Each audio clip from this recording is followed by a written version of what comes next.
नमस्कार, आप देख रहे हैं HKS न्यूज और मैं हूं आपके साथ आरती सिंह आजाद। और रुक करते हैं खास खबरों की ओर। लालकुआं क्षेत्र में स्थापित सबसे बड़ी फैक्ट्रियों में शुमार सेंचुरी पेपर मिल द्वारा फैलाए जा रहे प्रदूषण से क्षेत्रवासी प्रभावित हैं। मिल के प्रदूषण से लोग अकाल मृत्यु की मौत मर रहे हैं। इधर पर्यावरण संरक्षण समिति के संरक्षक आनंद गोपाल बिष्ट ने बताया कि उनके समिति के नेतृत्व में क्षेत्रवासियों ने पूर्व में सेंचुरी पेपर मिल से निकल रहे जहरीले प्रदूषण को लेकर आंदोलन किया था, जिस पर एक जांच कमेटी भी बैठी थी, लेकिन आज तक कोई ठोस कार्रवाई नहीं हुई है। उन्होंने कहा कि अब उनके द्वारा जल्द ही आंदोलन की रूपरेखा तैयार की जा रही है तथा जल्द ही आर पार की लड़ाई लड़ी जाएगी। इधर तराई भाबर बचाओ संघर्ष समिति के अध्यक्ष रमेश पल्लड़िया ने बताया कि उनके द्वारा सेंचुरी पेपर मिल के प्रदूषण के खिलाफ जिलाधिकारी से लेकर प्रधानमंत्री तक को ज्ञापन भेजा गया है, जिसमें उन्होंने 15 दिन का अल्टीमेटम दे रखा है। उन्होंने कहा है कि अगर 15 दिन में सेंचुरी के जहरीले प्रदूषण एवं उनकी मांगों को नहीं माना गया तो वे उग्र आंदोलन को बाध्य होंगे। इलेक्ट्रिक मीडिया को बहुत बहुत जो हमारी खबरों को प्रकाशित करती है। हमारी एक संस्था है तराई भाबर बचाओ संघर्ष समिति, इसके माध्यम से हमने सेंचुरी के खिलाफ 15 सूत्री मांग रखी हैं, जिसमें पहली मांग हमारी यह है घोड़ा नाला जो नाला है उसको भूमिगत कराया जाए। दूसरी मांग है हमारी उत्तराखंड के 80% जो रोजगार है शासनादेश माननीय नरेंद्र तिवारी जी के समय का उसको लागू करा जाए। और तीसरा हमारी मांग है कि जो 50 वर्ष जिस श्रमिक को फैक्ट्री में मजदूरी दिहाड़ी करते हुए हो गए उसे स्थायी करा जाए। ये जो सबसे बड़ा प्रदूषण हो रहा है वो जल प्रदूषण, वायु प्रदूषण और ध्वनि प्रदूषण है। क्योंकि ध्वनि प्रदूषण का असर लालकुआं जो नगर पंचायत क्षेत्र है वहाँ पे घनी आबादी का क्षेत्र है और पेपर मिल के आसपास ward number 5, ward number 4, ward number 3, खड्डी मोहल्ला और आपके जो सेंचुरी के बिल्कुल सामने जो दूसरे नई बस्ती वगैरह और बंगाली कॉलोनी 25 एकड़ वगैरह ये बस्तियां हैं, इनको बहुत ज़्यादा मात्रा में कानों की प्रॉब्लम हो रही है और उनके दिमागी स्तर उनकी मानसिक स्तर पर भी इसका प्रदूषण का प्रभाव पड़ रहा है। कुमायूं के साथ ही देश के प्रसिद्ध मंदिरों में से एक अष्टादश भुजा महालक्ष्मी मंदिर के संस्थापक महामंडलेश्वर ब्रह्मलीन स्वामी बालकृष्ण यति जी महाराज के निर्वाण दिवस पर मंदिर में कार्यक्रम किए गए। इस अवसर पर मंदिर के पीठासीन वर्तमान व्यवस्थापक स्वामी सोमेश्वर यति जी महाराज ने बताया कि ब्रह्मलीन गुरु जी का निर्वाण दिवस पर माल्यार्पण कर उनका स्मरण किया गया। साथ ही हर वर्ष की भांति उनके निर्वाण दिवस पर आई कैंप एवं चिकित्सा शिविर विशेषज्ञ डॉक्टरों की देखरेख में लगाया जाता है, जो इस बार कोरोना काल के चलते अगस्त में लगाया जाएगा। इस शिविर के दौरान लाभार्थियों को मुफ्त में रोगों की जांच के साथ ही दवा चश्मा मुफ्त में वितरित किए जाते हैं। उन्होंने कहा कि इस अवसर पर मंदिर में गुरु की विशेष पूजा पाठ के साथ भव्य रूप से सुंदरकांड का पाठ भी आयोजन किया गया। 27 जुलाई 2013 को वाराणसी में अपना शरीर त्याग किया था।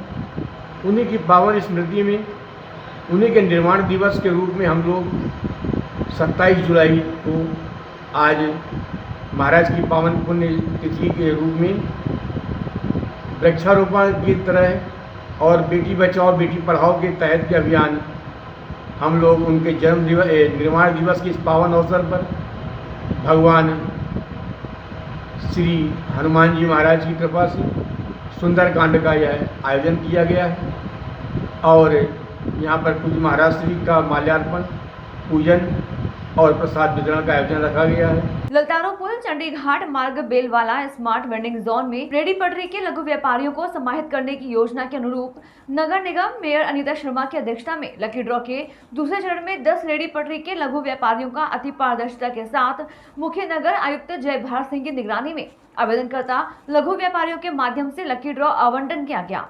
स्मार्ट वेंडिंग जोन में लघु व्यापारियों को वेंडिंग जोन में व्यवस्थित किए जाने की मांग अरसे से कर रहे लघु व्यापार एसओ के प्रांतीय अध्यक्ष संजय चोपड़ा ने मेयर अनीता शर्मा, मुख्य नगर आयुक्त जय भारत सिंह व नगर निगम प्रशासन का आभार जताते हुए आने पंचपुरी नगर निगम क्षेत्र के 14 वेंडिंग जोनों में भी रेडी पटरी के लघु व्यापारियों को लक्ष्य निर्धारित कर योजनाबद्ध तरीके से समाहित किए जाने की मांग को दोहराया।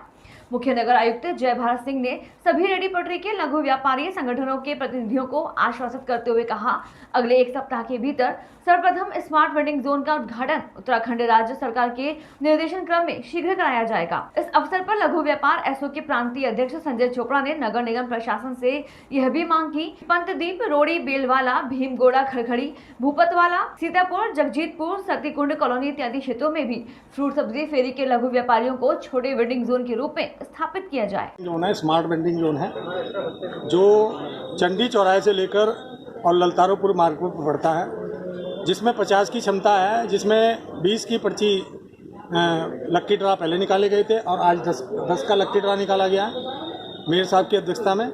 और निश्चित रूप से आज जिस प्रकार से मेयर साहब ने अपनी अध्यक्षता में इस कार्यक्रम को कराया है, हमारी काफ़ी जिज्ञासा है कि शहर साफ सुथरा बनेगा। और मेयर साहब की हमेशा ही इस तरह की जिज्ञासा रहती है कि ज़्यादा से ज़्यादा लोगों को रोजगार दिया जाए। तो निश्चित रूप से मैं समझता हूँ सर्वप्रथम हमारे प्रथम नागरिक हैं और हमारे शहर की मेयर हैं, उन्होंने इस बात की सहमति दी है कि जो अगले हमारा 14 वेंडिंग जोन है जो इससे अलग हैं, उसमें समाहित करने का कार्यक्रम भी शीघ्र से शीघ्र किया जाएगा। 20 को मिले थे और आज 10 की पर्ची और खुली है, सबको मिले, अच्छा लगा है। मिलना भी चाहिए था, तो गरीब आदमी फुटपाथ पर बैठा है, एक अच्छा वेंडिंग जोन बनेगा, उनको मिलेगा, बहुत खुशी होती है। मैं चाहूँगी जहाँ जहाँ भी वेंडिंग जोन बनना है उनका सर्वे करा के जल्दी से जल्दी वहाँ भी बने। और संजय चोपड़ा भी तो बहुत पहले से लगे हुए, हम लोग भी लगे हुए, तो आज वो हमारा सपना पूरा हो रहा है, बहुत अच्छा लग रहा है। धन्यवाद। कंकन हो हरिद्वार में तो कर हो ही रहा है, पर जहाँ भी है सर्वे करा के वहाँ वेंडिंग जोन बननी चाहिए। जो हमारे रेडी वाले हैं उनको भी अच्छा मिलेगा, पर एक जगह बैठी भी रहेंगे, बहुत अच्छा लगेगा। निगम के द्वारा किया जा रहा है तो अच्छा है। और से एक जो चंडी पुल के सामने वाला ललतारपुर वाला के बीच में एक क्षेत्र है जो पहले से ही चिन्हित है वेंडिंग जोन बनाने के लिए, उसमें स्मार्ट वेंडिंग जोन बनाई जा रही है। तो जो पूर्व में 20 लोगों को स्थान आवंटित कर दिया गया था और अभी 10 लोग हैं जिनकी सभी औपचारिकताएँ पूरी हो चुकी हैं, उनके आवंटन की कार्रवाई आज की गई है और आवंटन की कार्रवाई पूरे कैमरे के सामने और लॉटरी पद्धति से की गई है। और जो लोग जो मेंबर हैं वेंडिंग समिति के, उनको गूगल मीट के माध्यम से उनको जोड़ा गया है। फिलहाल के लिए इतना ही। खबरों का सिलसिला लगातार जारी है, आप बने रहे HKS न्यूज़ के साथ। नमस्कार।